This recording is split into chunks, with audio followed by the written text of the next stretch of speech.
here's another reason why you want to take control of what you're doing. Everything kind of funnels into the only winning move is not to play the game. I don't know, guys. This whole thing sounds pre-recorded.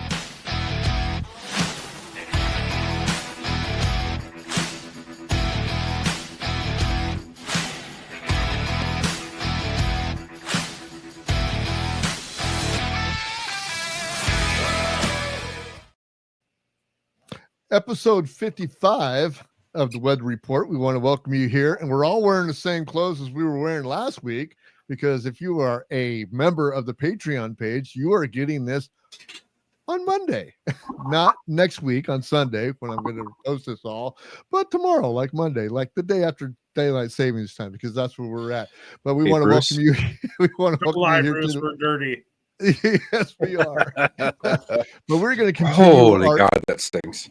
We're going to continue our interview with Ron Hinshaw of North Speed Restorations there in Minnesota, and we want to welcome him back. Ron, how you doing? It's been a week. Hey, long week. Good to see you. Absolutely. And what we want to focus on this time is, because we had a lot of fun on the first podcast. So go back and listen to that podcast, YouTube, Rumble, all those places that you can get live feeds and stuff like that. And go to Podbean and grab us on the audio portion of the podcast. But we're going to continue along with episode 55 with Ron and start getting into some of the stuff that some of the associations that he belongs to, because we just talked about, some of the hot rod shows he went to, his entrepreneurial exploits of how he got there, what he's been doing and everything else. But he also does building and things that are kind of like, they need to be that way for a specific association, and SEMA is one of them. So we're kind of just jump right into that. Like I said, Ken pretty much knows the business here, so he'll drive most of the interview. But what is SEMA, and what is SEMA all about? So SEMA is this Specialty Equipment Aftermarket Association. Aftermarket Association. Specialty Equipment. God, he's gonna look at it. It says it somewhere in this room. It says what it is. I can't ever get it right. Specialty Equipment Marketplace Association. There we go. Market Association? Manufacturers Association. There you go. So basically what it is SEMA is an association that helps all the people that build the parts for the things that we want, right?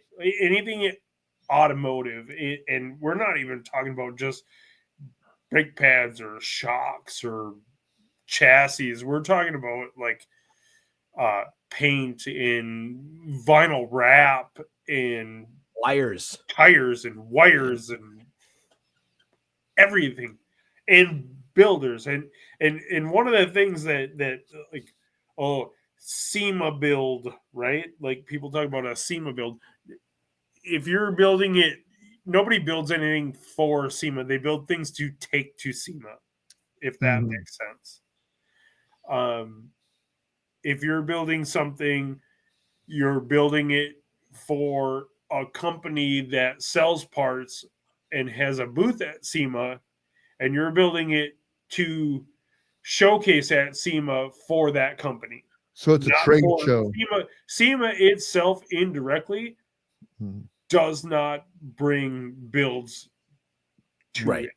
Right. There is a builder competition, the Battle of the Builders, which anybody bringing a car there would be encouraged to enter into that, because you will get publicity for it. There are alliances or committees inside of SEMA. Like there's a few that I belong to. ARMO, which is oh man, I should have all this stuff written down. And I belong to all of these, and they are great organizations, and they've helped me a lot with my business. Hot Rod Industry Alliance, that's been a big one for me. The HRIA, has been huge, and that's where I've met a lot of other builders and a lot of people that build parts for my industry. And some of these alliances or committees, they have another venue or avenue for us builders to bring cars to SEMA. And what do we get for bringing a car there? Well, we get recognition. We get a chance to bring a car and show it on that's the world stage. Yeah, it really is. For the SEMA is fantastic for that, especially as a person that manufactures parts and designs and manufactures parts. One of the things we're always looking for is the people that are going to use our parts, that are going to be building the high end, the best of the best stuff. And this is where SEMA is. It's for builders like Ron, it's a network. And if you go back, like I said, and listen to our last show, he talked about the leather company that he got a car down there because of the leather company says, hey, if you put our leather in that car, we'll have you at SEMA. Well, that's a no-brainer. It puts Ron on the map. And once you've done it once, now you're doing it a few times, and it does nothing but help your business grow. And the more you get down there, the more you start to know people. It's just a network. And the car world is a brotherhood. It really is. It's a lot like the motorcycle world too, where all the builders and stuff, you start to know each other, like each other, and you'll have a client that's like, oh yeah, well, I got a cousin that lives up there and stuff like that. It's, well, you got to go have him check out Ron's shop and have Ron build him a car. I mean, I could build him a car down here, but if he lives up there, have Ron do it. You're going to get a lot of that. And that's a thing, like if another builder respects you, they might have a wait list. Not that I don't, but they might go, oh man, this is what I was looking to have done, and if you can't get to it for 2 years, they're like, well, check with them over there, and shipping is just shipping. Yeah, if you're shipping it from Utah and you're shipping it to Alabama or Minnesota, what's the difference? Or right, New York or whatever, So, yeah, there's a lot of that, and then even, a lot of the things that I do is making things work, right? So you can have all the best parts on the planet, but if they don't work together, your car doesn't work. Exactly. If you have the best things on the planet, but they were installed incorrectly, or you don't understand how they're supposed to be installed, they're not going to work. But knowing my vendors personally, if we have an issue when we're putting something together and we can call someone and they know who we are when they pick up the phone, it's a totally different experience of help, right? So let me give an example quick of the kind of thing that happens, not necessarily always at SEMA, but around. So this is a car that Ron built. It's sitting funny just because where I took the picture of it at a car show, it was sitting funny. It sits perfectly. But this is one of the most beautiful cars I've ever seen as far as bodywork and stuff does. It's absolutely gorgeous. So I met this guy at a open house at Ron's place. And then what I ended up doing for him is did a drawing of that same car. If you see that, Ron, you're the only one that noticed it, but I fixed the back wheel so it's not sitting down so low. But the gentleman had a dog. But this is the kind of partnership that happens, and it happens all over the place. And down SEMA, it takes that. This is just a little teeny little idea, but it can grow that in a huge way. One of my favorite clients, and the dog to him is everything. Yes. They always said that what it is, wife and daughter told me it was Mystery is the dog's name. Mm-hmm. It goes Mystery, the Torino, the daughter, then the wife. Yeah. That is the order, Torino Tom. What a cool guy he is. Torino Tom, what a cool guy that is too. Fantastic guy. And they say it over and over again. a client will become a friend faster than a friend will become a client. Absolutely. Oh, that's These brilliant. people that I build cars for, you know, and it's, I don't take every car in that walks in the door. Like, I have to have a connection with these people. We're jumping into a relationship on a big build or a restoration. It's a year or two that I'm going to talk to these people. If I don't like the first meeting, I don't want to talk. I don't want to live with this person for 2 years. Right. Right. So this is, I'm fortunate enough to get to pick and choose a little bit about who I do business with. And the people that I do business with are because I choose to do business with them, because I like them. And they become friends and family to me. And their cars, I still think that I probably care more about their cars than I care about them, and I care about them. It's a tough business to be in. So, you know, you get to these cars like the Torino and stuff. I have a large attachment to that car specifically, but all of them. I don't know where I went with that. Well, they become part of you. And, you know, there's cars that I did in the mid 90s when I worked for a company called Wizard Custom Studios. Bruce Bush, God rest his soul. He's the one that showed me. I was always an artist, but he's the one that showed me how to weld. He taught me how to weld. He taught me how to put on quarter panels. He taught me how to mold a frame on a motorcycle, and taught me all this stuff, all the chemics. Because you're a chemist. If you're painting cars, you're a chemist. It's chemistry, and sometimes it goes south on you because you're trying something that didn't work. And he taught me all this stuff. And yeah, the people that came in there, some of these people that were our customers are still good friends of mine 35 years later.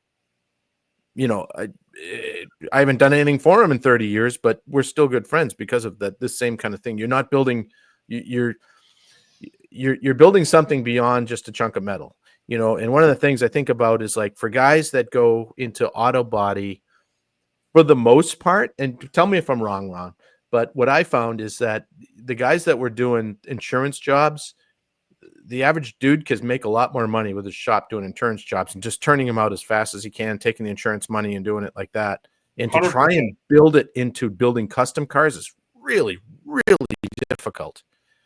It doesn't pay right away. In also, like, some people will try and split it, right? Or and I'll get this. It's like, yeah, well, I had this guy who was gonna paint my car, right? He goes, we'll do it, you know, when we have time. We'll do it on the side when we're not busy with the insurance jobs or the collision stuff. And it just ends up in what they call body shop jail or whatever. Like, it's just sitting in the corner, you know. I don't recommend trying to. Those guys, the money that they make is from doing the fast stuff. Yep. You know, Exactly. so your car's backburnered and it sucks. They probably do an okay job, but you're gonna end up kind of stuck. Well, and what I've seen at the shops too, so you get, like, you focus on that. I'm sure you have friends and people that know you that be like, oh, I just got in an accident. You know, my Uncle John just wrecked his, 2009 LeSabre. Can you fix? No, I can't. Nope. I don't do that. It's not what we do. It's not what you do. Even a few years ago, like, every body shop was so backed up. It was like, people are having a hard time getting parts, blah, blah, blah, whatever. Well, what do you think? Can you squeeze it in? It's like, no, man, we're busy. We have a wait list. Like, this is what we do. We only do custom work. So, and sometimes that's a question when people call me. They're like, so what do you think? Is it something you do on the side, or is it something like, no, this is what we do. I'm like, come out to the shop. And Roger used to do that too. He's like, just come out to the shop. let me show you what we do, and then you'll understand. And that was even when Roger hired me. He goes, come out to the shop. Let me show you what we do. And I came out here and I'm like, I couldn't believe that this happened here. Yeah, isn't it incredible? Yeah, I thought the same thing especially when you open that new shop. I was like, wow, this is like a real deal. You're not in your garage anymore. True Hollywood story. You want to hear the real deal about my start here? Love it. Yeah, absolutely. Okay. So I came here. You know, me and Roger were bidding on the same hoist on fucking Marketplace or something. And he said something to someone about needing a couple mechanics. And I messaged him. I said, what are you looking for mechanics? And he messaged me back. He goes, well, I got this hot rod shop. I'm like, oh, really? Hot rod shop? I'm already doing hot rod work, you know, whatever. Yep. I'm like, well, where is it? I didn't even know where it was. I've never heard of this place. And I knew Adam growing up. Oh, did you? Yeah. That's even funnier. No idea. No idea. No clue. Right? So I come over here on my lunch break and look at the shop, and I'm like, all right. I'm like, oh, this is pretty cool. And then, you know, it's Roger, so it was pretty aloof. Yeah. Talk to him, you know, whatever, blah, blah, blah. A couple weeks go by, he messages me back. He's like, hey, you want to come back by? Like, yeah, sure. and in that process, I had bought a house 7 minutes away. No kidding. Not that I live far away from here. I mean, it was 10 minutes the other way before or whatever. Yeah. Blah, blah, blah. And so I come back by. I talk to Roger for another 45 minutes, and we get along like peas and carrots, you know, whatever, like we always have.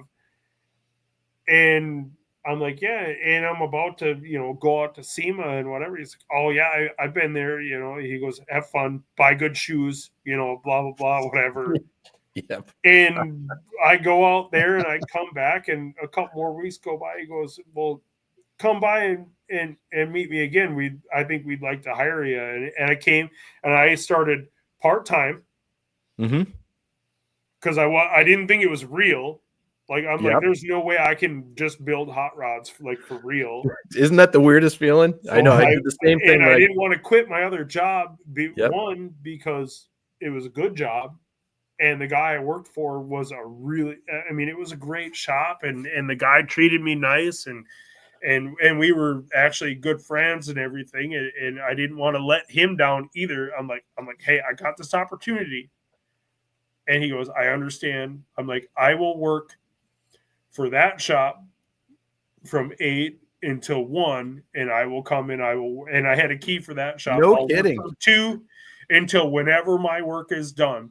Wow. And I worked from 2 until like midnight for like 3 months at the other shop. And Roger's like, dude, when are you coming full time, man? That sounds like Roger. When can I have you full time? I'm like, when I get that bump and pay, buddy. He goes, you got it. Okay. Paulette didn't even know who I was. Yeah. So she goes, who the fuck is this guy? He goes, whatever, just pay him. Yeah. And her and I, again, mentor. Yeah. Business mentor. Paulette, man, she helped me through so much stuff. Still, like, she'll still call me today. Paulette is good people. She really is. Yep. I always enjoyed working. Anytime I had to deal with her at all, it was great. We've got to be like Roger and me are friends, and Paulette are friends too. It's in fact, so in the world of, you know, you never get to your own shit. So Roger in 1998 or 99 got Street Rod of the Year for a 48 Chevy that he had 99. It was 99, okay. And it was like almost like a taxi cab yellow. In modern day, it wasn't the best choice of colors, but back then it was like groundbreaking car. Really, really cool, smooth. And then he was going to redo it because he used it for a while. And I remember in 2014, I had quit my job to join some other guys and start this new company. and I really didn't know what was going to happen. So it was kind of this 2 week, this 2 week no man's land. And Roger calls me and he's like, "Hey, I got this gig. Can you come up and pinstripe I got some work to do." All right, so I get up there and it's just the frame. And he had redone the whole frame. It was all painted, polished. The transmission, I can't remember. It wasn't polished; it was painted. But he had chrome polished aluminum valve covers on there with fins in them, and then those the air cleaner too had fins in it. So I was pinstriping blue in between all the lines. It was just like it was the most perfect thing I could have done when I quit a perfectly good job to go start. Who knows what it was? It's just one of those moments. And Roger was always the guy that was just, I'm like, because I'm like, I hope I made the right decision, man. I don't know. This could all tank on me and I'll be living in the street and my wife will divorce me, and I'm pinstriping his shit.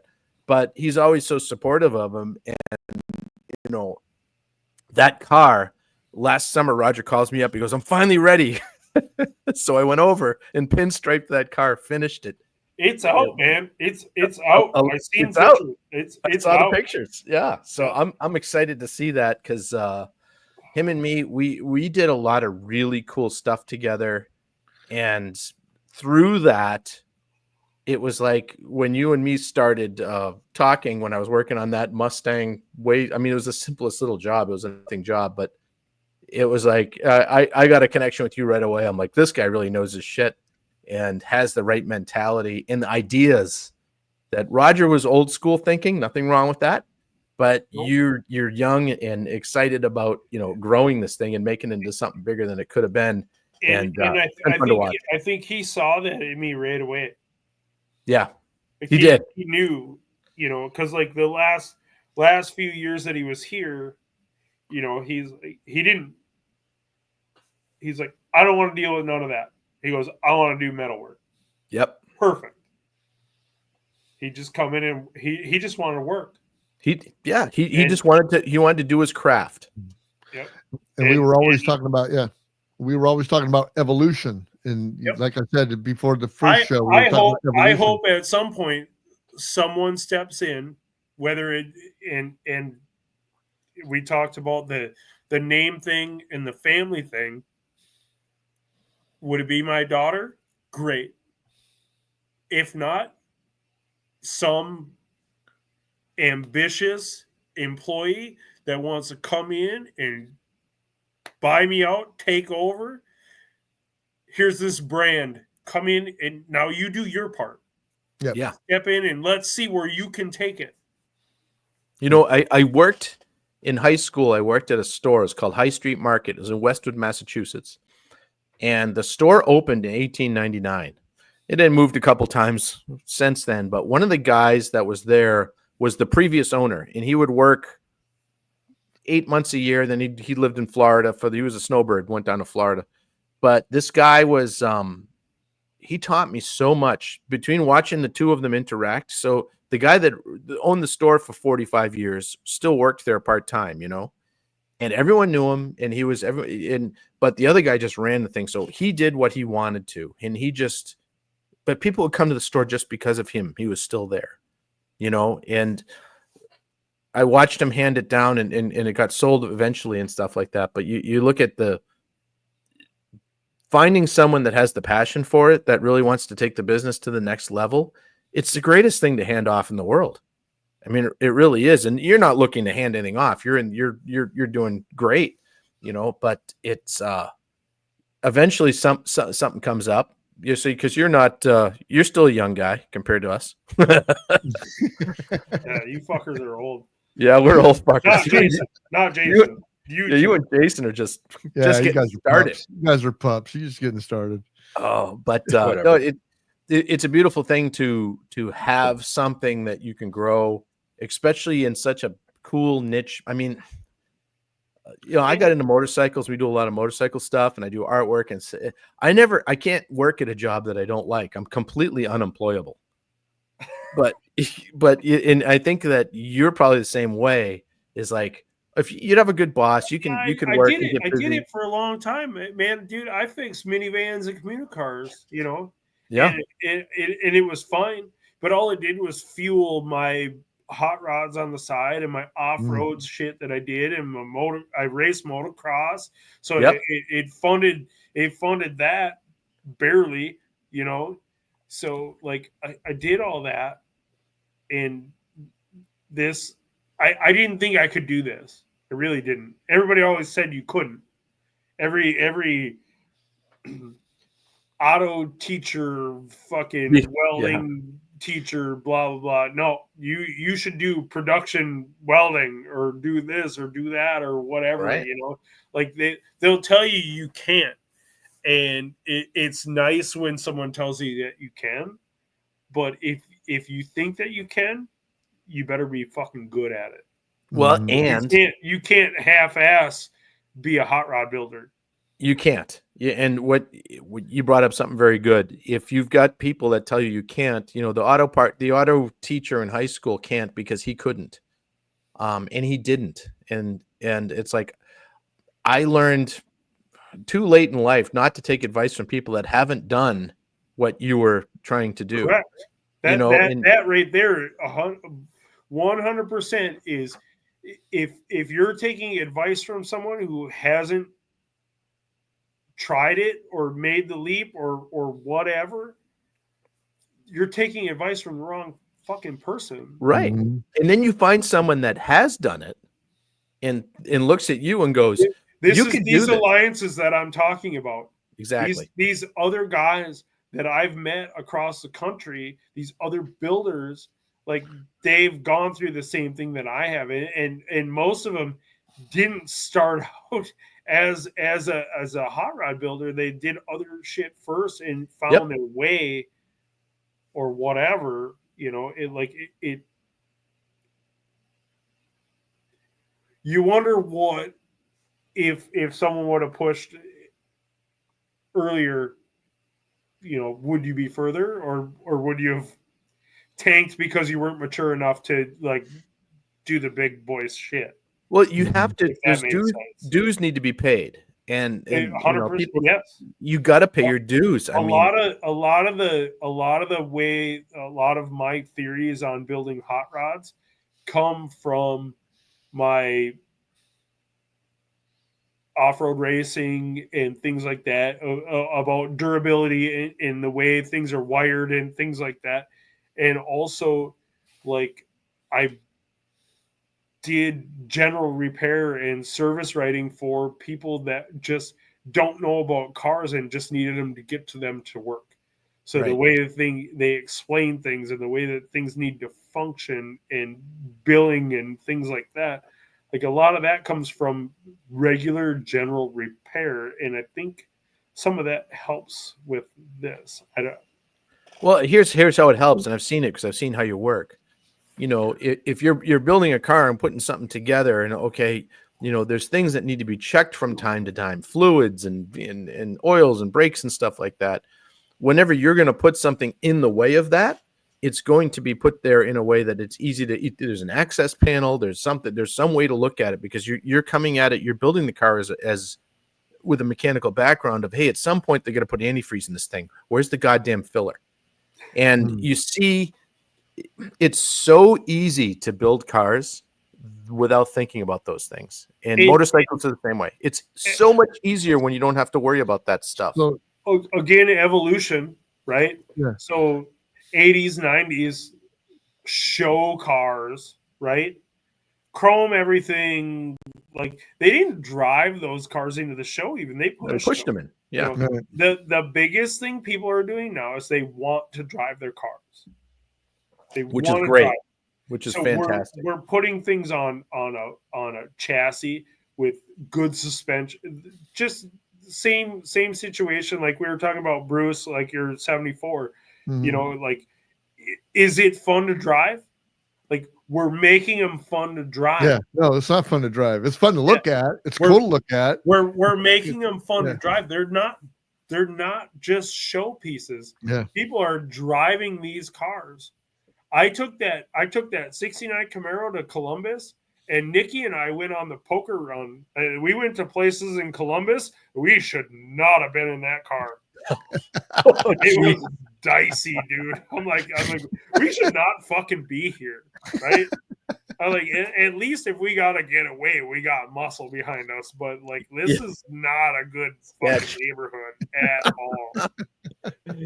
Yeah, and you're driving. It was fun. It was fun, but we did, you know, like, I don't know, we put 250 miles on that car on a Thursday in Columbus, Ohio, without a bat of the eye, nothing. People who have you do their custom work, frame up, or just getting it to be fun to drive, or just even, I want it to look like this. Different than a collector? Yes. So a lot of times, yes and no. A lot of times a collector is looking for a car that's like, and I have one here that we're building right now, a 1970 GTO Judge Ram Air 4, numbers matching, and it's like, you know, everything is original, you know, or original like, and those are like cars that would go sit in a collection in a museum, and it's about how low miles it is and perfect, and this is the way that the bolts were and things like that, in the correct, you know, carpet and things like that. That is what I consider a collector, and there are a lot of those people out there. Even like one of my guys, Jason, he's a I would call him a restoration specialist, right? He used to do a lot of like pre-1920s cars, and those are down to like the head on this bolt needs to be, or bolt or screw needs to be this way, and this like directed this way. Yep. Very, very, very specific. Like I'm talking like concourse, Pebble Beach type restorations, which he's an expert. My guys are the best. I will not ever dispute that. My guys are the best. To give people an idea that what Ron's talking about, that don't understand the restoration, the concourse stuff. If there was an area in your car that on the factory, the paint had runs because you didn't see it, maybe it was around a corner of something or underneath something. And if you don't have those runs when you repaint it, they mark points off for that. Correct. Yeah. You have to screw up the same way the factory screwed up if there was a screw up. Yes. Yeah. If the seam sealer looked like shit, you have to make the seam sealer look like shit. Right. Which kills you to do. And it's one of the reasons he's here is because he really didn't really like doing that anymore. Like he wanted he wanted to be creative. Yeah. He came here. Now he's doing custom metal work and fab and things like that. And I think it's to him it's more enjoyable. But he did that. You know, like there are different levels of restoration and different levels of custom. You know, there's different levels of hot rod, I guess you could say it too. What was your worst car coming in and made it look like it was just this brand new showpiece? Well, tell us the story about the worst thing that ever came into your garage. Can't talk about it. Can't say. The second one. Yeah. Okay. Well, I'll tell a story, and it's actually Roger's story, but I'll tell it because I now own it. But so there was a car that came in, a client bought it. It was a GTO, right? And he wanted to build this GTO. And he bought it from somebody else. You know, it was built, you know, he bought this car down south somewhere is how the story goes. And he wanted Roger to repaint it. They brought it in. and they started sanding it down, and they found like chicken wire and Yeah. Oh yeah. paper and Oh my god. fucking I remember that one. cardboard underneath things and whatever. It is a GTO. It's on the side of my building. Literally cardboard. I mean, Yep. there was like literally. You chunks of know cardboard. what I'm talking about, don't you? I know the car. I remember Yeah. that one. Yeah. So what ended up happening is they went and found a Le Mans to replace the GTO because the body was so shitty that it was like it would have cost the customer way too much money to replace to fix all the rust, right? Find a good one. Yep. So they took all the badging off it and put it on they found a solid Le Mans body, and half the car is on the side of my building as a sign. Yeah, as a sign. It's the sign on the side of the building. It's big, it's yellow and red, so it's hot rod on it. It's So, awesome. We're gonna repaint that this year. Oh really? It's coming down and going back up. Oh, I got an idea. Are we gonna flame it? I got a better idea. Okay, I like You'll that. see. Hey, by the way, there was a secret project we talked about last year. Before the open house. Yeah, are we going to do some secret stuff on the groundwork in your area? Before the open house. Okay, Open house be is May 31st. So I'll buy the paint. There we go. All right, I'll have to come up because that was one of the coolest things. We're not going to tell you guys what it is, but when you know, you'll know. Well, we're gonna fly the drone over it while we do it and do all that. It's gonna be yes, awesome. Yeah. I love it. We got a thing coming. It's gonna be fucking cool. Yeah, we got some cool shit coming up. So that's what I like about Ken is I bounce shit off of him and he goes, "Yep, we can do that." I have no idea how, but we're gonna figure it out. We're gonna figure it out. We're gonna do that. It's gonna be cool as shit. So I've thought about how I can. I'm not going to give anything away, but when you scale up brushwork, how to make that brushwork have the same line weights and in thicknesses and thinnesses, and I figured out how to do it. So that's why I'm asking about it. I've been thinking about it a lot. It just got better. Yeah, good, awesome. So one of the popular shows that I like to watch is Roadworthy Renovations with the guy from Tennessee. I can't remember his name offhand. Vice Grip Garage guy. Yeah, Ray So Beery. he was from Minnesota. Beery or whatever his name is. Originally. Yeah, Beery. And Derek is his name. Derek Beery. Yeah, Derek Beery. Yep. Yeah. Vice Grip Garage. Vice Grip Garage. Just a great show. Barn finds, stuff that you find out in the fields. Have you gotten any? Tell us the story. I have actually, like my 57 Chevy pickup is, I would classify that as that. Before I was here, I was working at a shop in Big Lake, which is, you don't know where it is, but it's 30 miles away from here. And some dude rolls in. He's like, "Hey," he goes, "I got some Lincolns and a Chevy pickup that I'm looking to unload." Okay. The guy that I was working with, he's like, "Well, I'm a Lincoln guy. I want the Lincolns." I'm like, "Well, I'm looking for a Chevy truck." At the time, I was looking for Chevy pickup to build, right? So I'm like, "Well, I'll go out there and look at it." I went out there and looked at it, and this Chevy truck, there was nothing left of it. It was the rustiest fucking piece of shit I've ever seen in my life. Like, nope, I'm out. I'm like, I'm actually looking for something a little bit older, right? He goes, "Okay." He goes, "I got this 57 Chevy pickup in the barn over here," and I go over there and look at it, and it's tucked behind a Studebaker. I'm like, "Yep, that's it. What do you want for it?" And he gave me a price. I think it was like $3,500. I'm like, "Okay, I'll call you tomorrow." I called him the next day, didn't answer.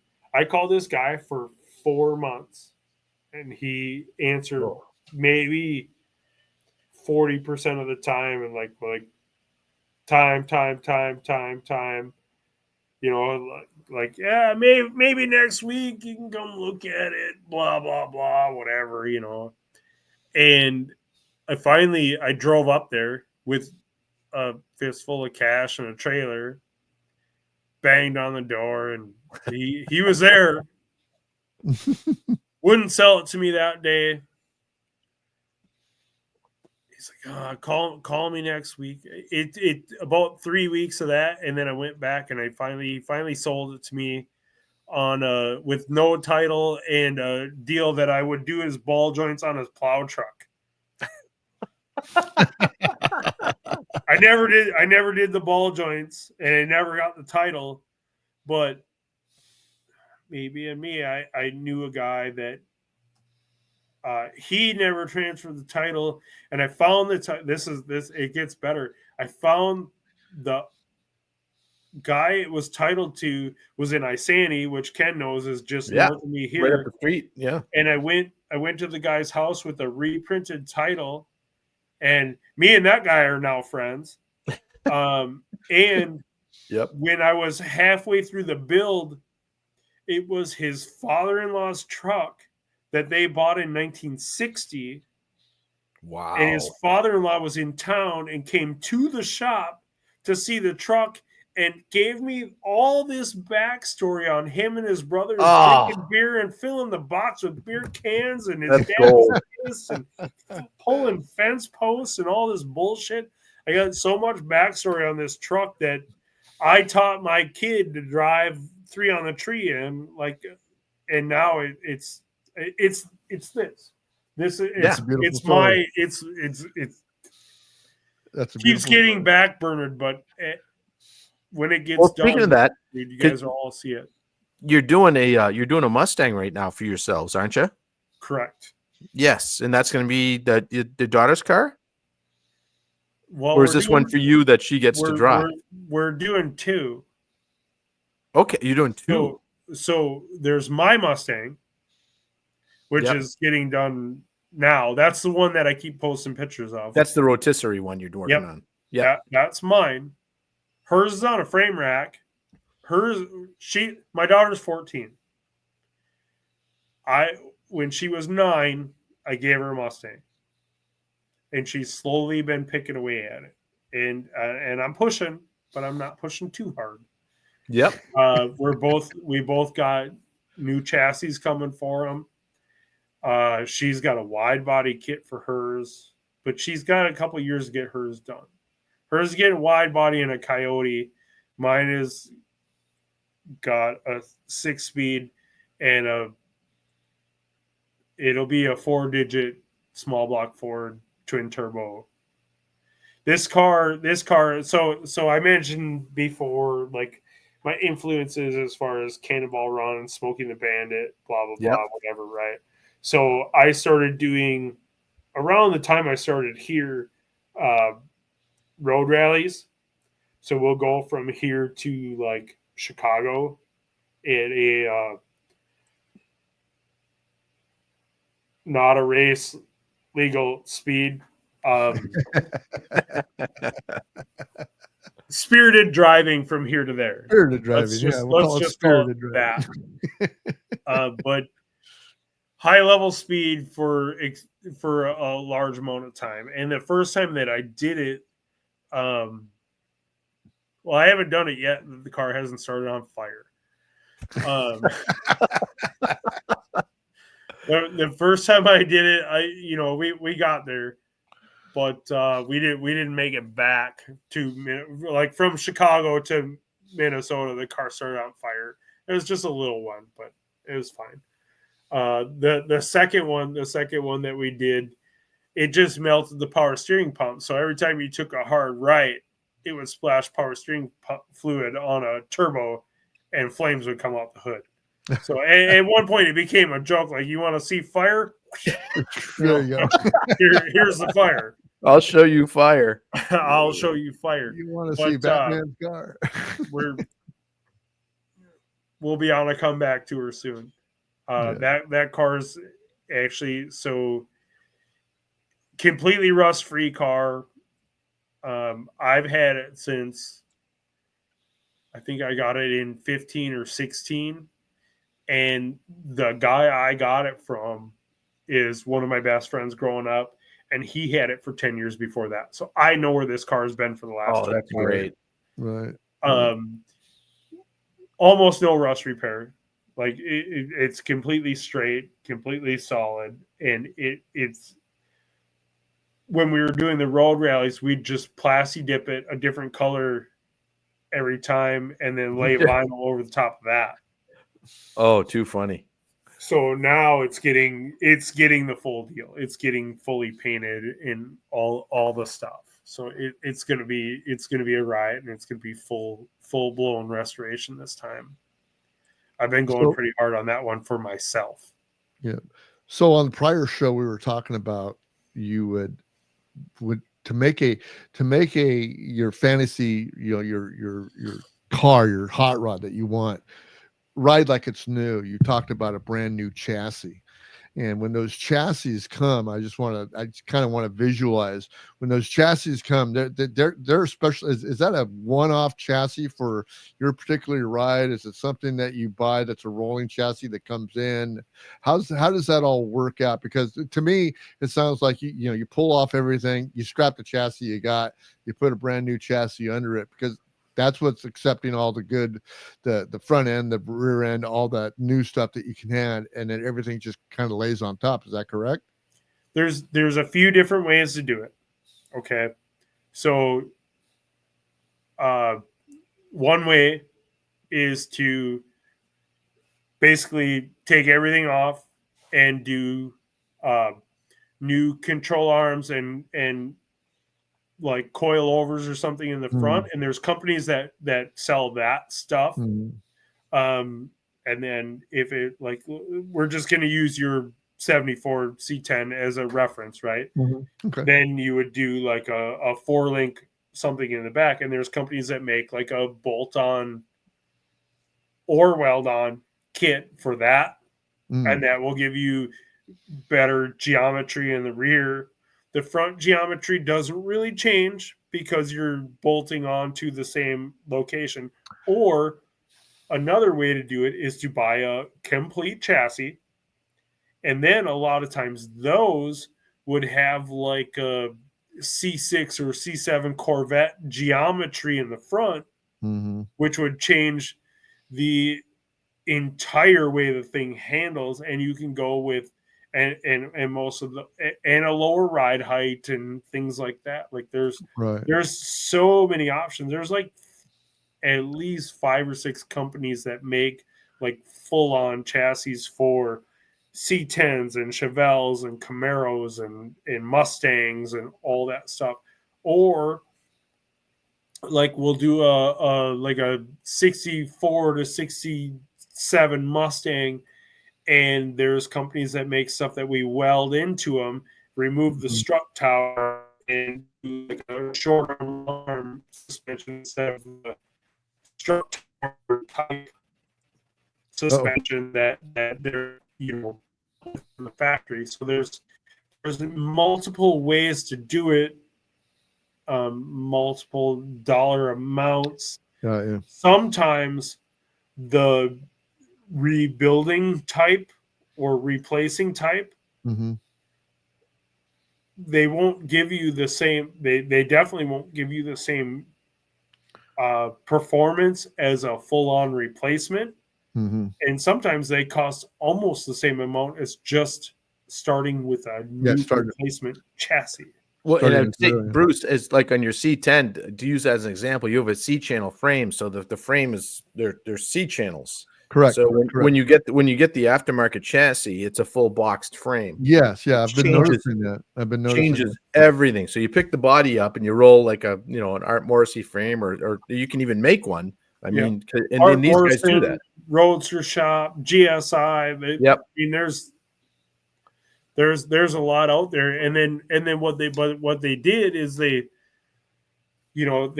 changed the geometry of the front suspension to like just handle better and corner better, right? So you can like Ride Tech and QA1 and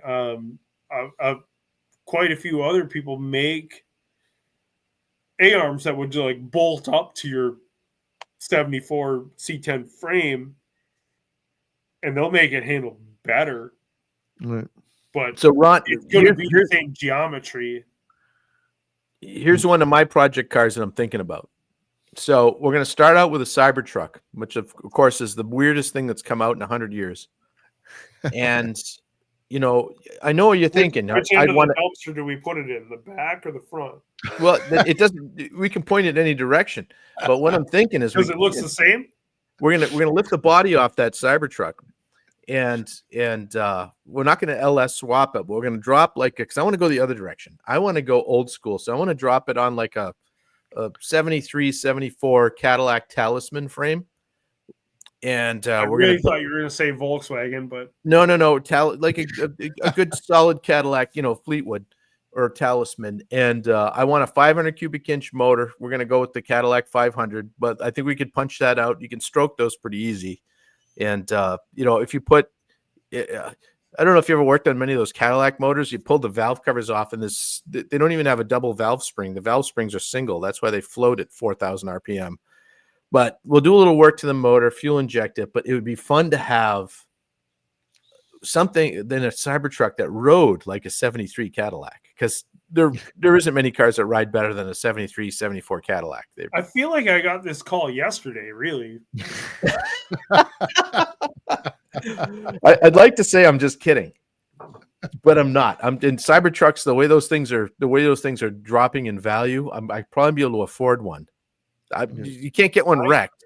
I got a buddy of mine in Hudson just made a nice video of him beating one through the farm field, and it got a lot of attention. Like they do handle okay. Like he was like really getting after it in a farm field. Is he in Hudson? Yeah. Does he want to race a T-Rex? Because I know a guy. I think he has a T-Rex as well. Oh, okay. So his name's Paul. He owns Agave Kitchen in Hudson. Oh, that's a great restaurant. Oh, they got good food, man. God, is that place good? He's a rally guy. He's a Crown Rally guy. So, I didn't know that. Oh.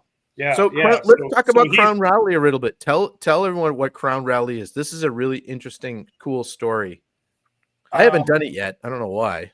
Well, mostly because I have a Lincoln Town Car, but it'll look good with stickers on it. So that was what I was talking about when we talked about the like Cannonball Run type of stuff and things like that. So what Crown Rally is like it's a road rally, and they organize. You sign up, and it's with the first time I did it, it was route cards. Like you actually got a route card, and it was like, this is your next stop. And you had to find your way to a location, and then you'd get your route card at that location to the next location, right?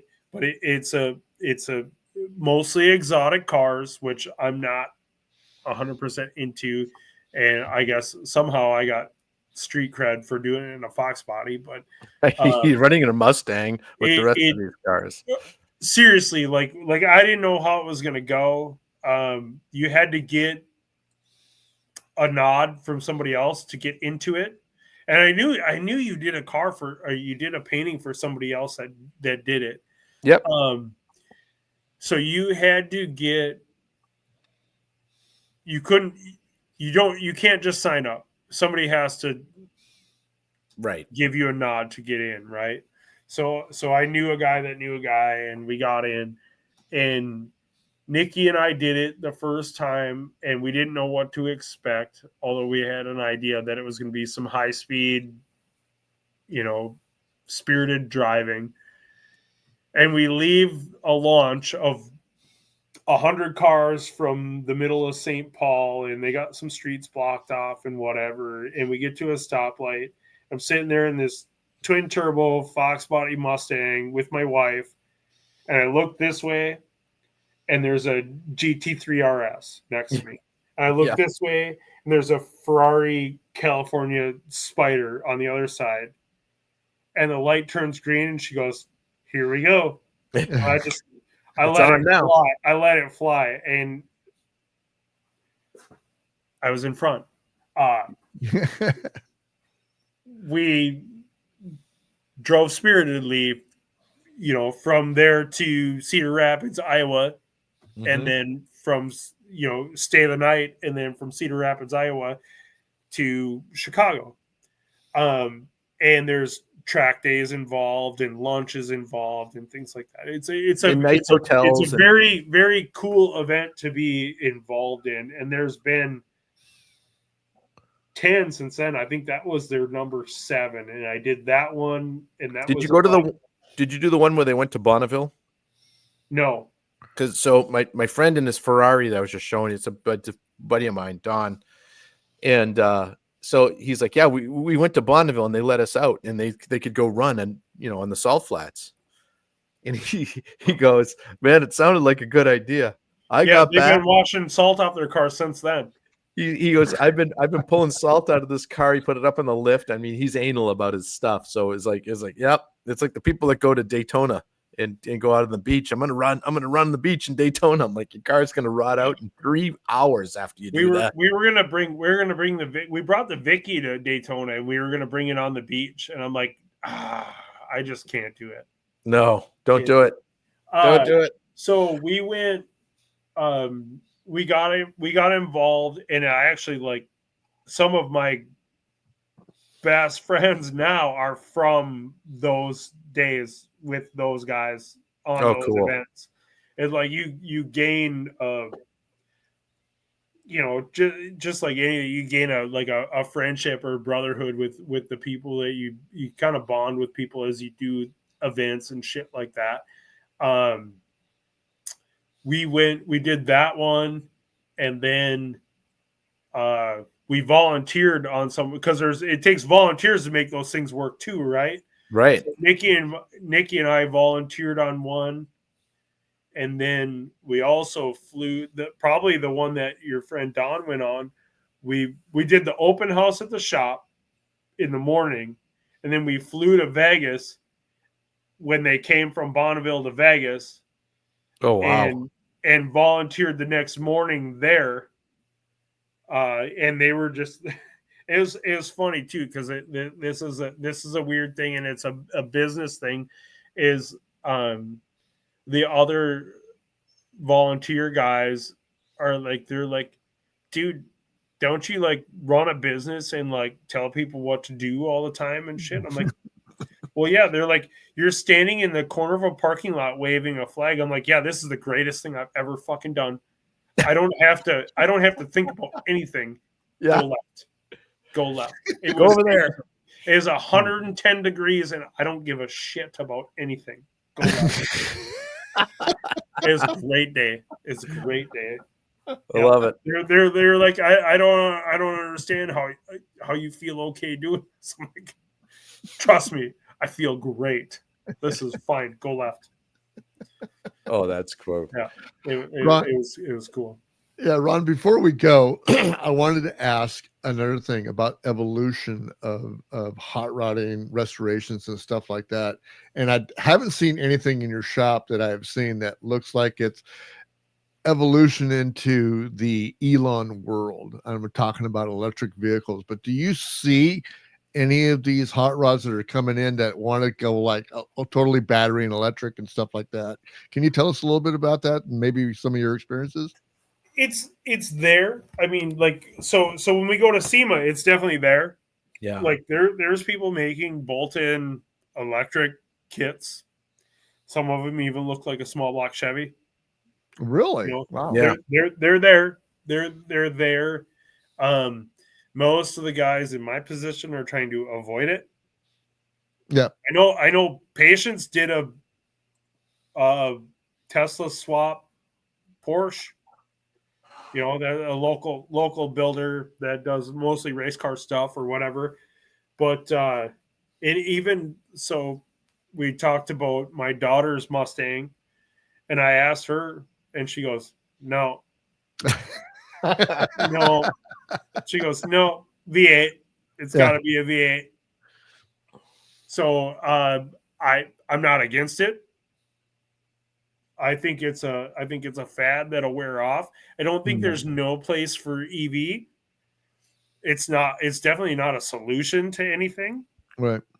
I actually I think more Nikki and I just went on a trip, and we had a rental. It was a Jeep Wrangler Rubicon, and it was a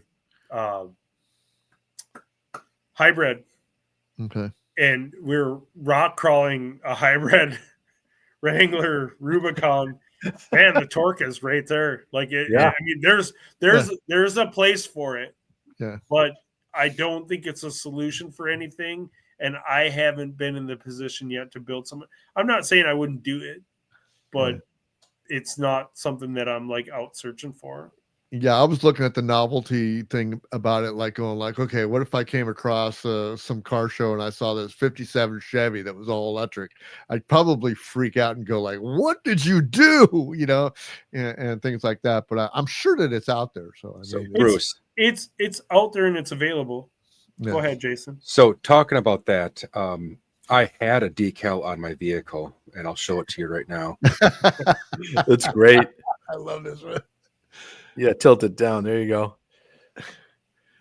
If these are the future, I'd rather live in the past. Right, exactly. I had a lot of people in Teslas flipping me off from that. Yeah, I bet. I guess I'd have one more thing that doesn't add to the electric thing, but going back to your daughter, you know, I've got a good friend. We had him on the show a few weeks ago. My friend Corey.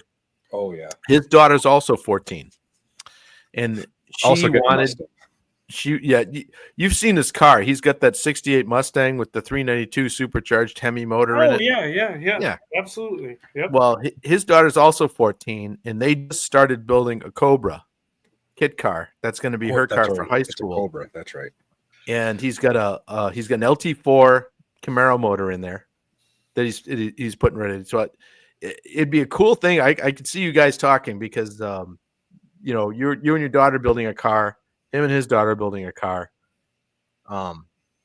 We should hook you guys because he just lives in New Brighton, so that's not too far away. Yeah, that's not far at all. Ken, I also want to. So my daughter's also 14, and Yes. her and I are building paper airplanes. Sick. We're doing a minivan. No, that's great. Probably the same level of stress. There we go. Exactly. That Similar. minivan someday is going to be a classic. Ron, it's been I can't thank you enough for coming on and hanging out for us for the bonus hour here. This is fantastic. And go ahead and plug away. Tell people how they can find you, where to go. You're nationwide, baby. So Ken, let everyone know about it. before he does that, Before you do that, though, didn't he help us push that car out of the mud? yes. So, quick story. Back to the 50s last year, there was as much rain as there could have been ever. Oh And yeah, yes. we're in my friend's 64 Malibu, Yep. and we were stuck almost to the axles in mud. Oh yeah. It was my biblical. cousin Vinny kind of mud that day. It was biblical. So speaking of, and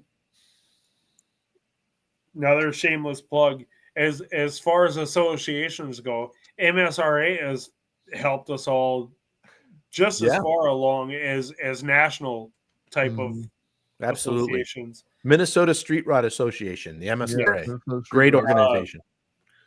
I have been assured that no matter what, at least have my old spot. Oh, good. And back to the 50s, it was a muddy mess, and it was a disaster. It was the most rain that I've seen come down in a half-hour period that I've ever seen in my whole life. And then we got in a car that was it was the base model 1964 Malibu. So let's just say the defroster in that car with 3 sweaty, soaking wet guys with leaky floors. I mean, the floor plans had 2 inches of water in them too, because windshield leaks. Oh, I'm glad you're talking about the car. I thought you were talking about something else. No, we had to drive it down the sidewalk, and I couldn't see anything because the windows Some were guy all walked in fogged up. front of you. Yeah, the guy walked in front of me. We almost ran him over. We drove all the cars down the sidewalk that had to leave. Yep. And then, all right, regular patron, walker by, spectator, whatever. Look, man, we're dealing with stuff. Just move out of the way and be spread out. You pleasant need about focus. it. Like, we're not ruining your day here. Like, I got cussed out by about 15 people for Yep. walking in front of a car. We're trying to get down the sidewalk because they're stuck in the mud. Yeah. All right. Oh, we saw it all. I just Yeah, kept knocking them over. I forgot about you guys there. I remember my time there. Because And you then guys on have Sunday, you have to I understand. drove right out of there. Oh, I'm Of sure you course. did. Drove But right out of there. for the audience out there, so we're sitting next to these beautiful $250,000 cars that he's got there in his display and is all the best of the best, and I'm in an absolute shitbox of a 4-door Malibu that we painted to look like a shitbox. Like, I mean, it's like I aged the paint and it's got all lettered and stuff. It's a toilet, and and then we can't get out. So it's pouring rain. There's 5 guys pushing us. I'm spinning, this mud flying everywhere, and I get up on the sidewalk, and then an old man stands right in front of me and just looks at us. I'm like, Steel You got- dashboard. Yep. Steel you dashboard. got to move. So No. that's just half the fun. Cars are awesome, man. Barely Everyone- had lap belts. Barely had lap belts at work. They will always give us something to blabber on about. Yeah, absolutely. Yep.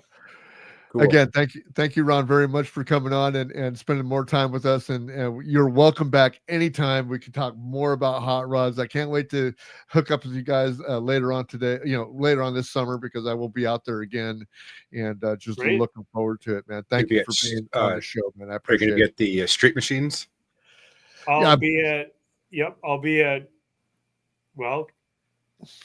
plug. Our open house is May 31st. I will be at Back to the 50s, and then we will be at Street Machines. Probably not a vendor booth, but last year we ran their Street Machine Challenge in the autocross.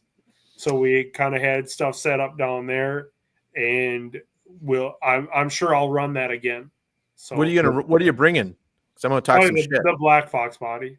All right. So do you think you can beat the town car? Because I just signed up. I just registered this week and signed up for the autocross. So I got $20. Says you can't beat me. Did they do the Street Machine Challenge again? I'm not doing the challenge. I'm just doing the autocross. Well, I'll fucking smoke your ass. If you think so, because I've got a stock 97. I got white walls though. We're on it. There's You a got certain white walls. style points that you get for this. What's the wager, bud? I'm thinking solid $20. Oh, I was thinking like 6 beers, but Oh well, yeah. Well, if you want to up it to $20, dude, we'll up it to $20. I'll throw a 20 down. We'll run. I'll run you. all right. Your best time of the weekend against my best time of the weekend. I love it. $20. Let's do it. We're on. All right, I'm down. If I'm within 4 seconds of it, you guys, you each owe me $10. There we go. Not Ron, but you guys, so I can pay him. Ron Hinshaw of North Speed.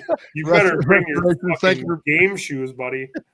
You got it, man. Hey, I'll take the spare tire out of the trunk so that ass end will slide around because you can't actually turn that car around the corner, so you have to slide it. Yeah, it's big. Thanks again, Ron, for being on North Speed Restorations. Thanks for being on again. Hey, like, share, subscribe to this podcast if you found it entertaining and you like this content, because we're on every week, Sundays at 7 p.m. on Rumble. We're on YouTube. We're on any place that you can get a live stream, and we just invite you to be in here all the time. And we just want to thank you. And till next week when we come back for episode 56, you guys have a great night and be good to yourselves. We'll see you later. From the next time. Goodbye. Thanks.